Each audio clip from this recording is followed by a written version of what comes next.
Bulu sebatang merupakan kebudayaan khas daerah Palembang yang harus terus dijaga dan dilestarikan.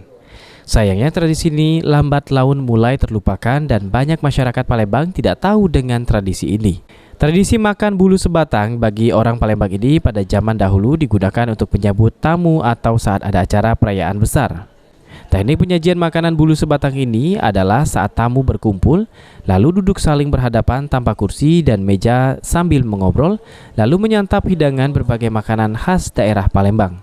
Tradisi makan bulu sebatang ini masih terus dilestarikan oleh Dinas Kebudayaan Palembang. Seperti saat acara diskusi di museum.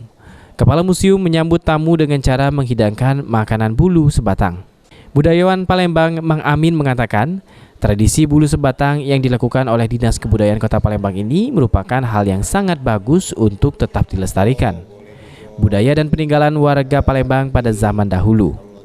Ini misalnya untuk minum pagi keluarga atau minum pagi misalnya ada tamu-tamu tertentu atau minum sore hari misalnya di acara misalnya bisa di acara yang disebut Wong Palembang ngocek bawang besar atau ngocek bawang kecil ini yang disebut misalnya Wong Palembang minum bukan makan.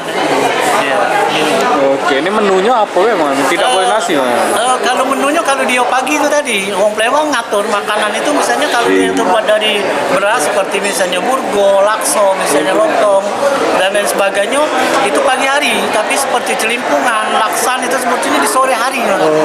Pempek apa itu awal-awalnya mah itu pengaturan artinya tata cara makan di Palembang itu. Harapan ke depan dengan tradisi Palembang? Harapan ke depan ya melalui Dinas Kebudayaan inilah barangkali pelestarian kebudayaan ini misalnya bisa dapat dilaksanakan terus-menerus. Kami persilakan untuk kembali. Tradisi bulu sebatang ini sudah digunakan pada zaman Kesultanan yang sering digunakan saat menyambut tamu atau ada perayaan tertentu. Irawan, PAL TV.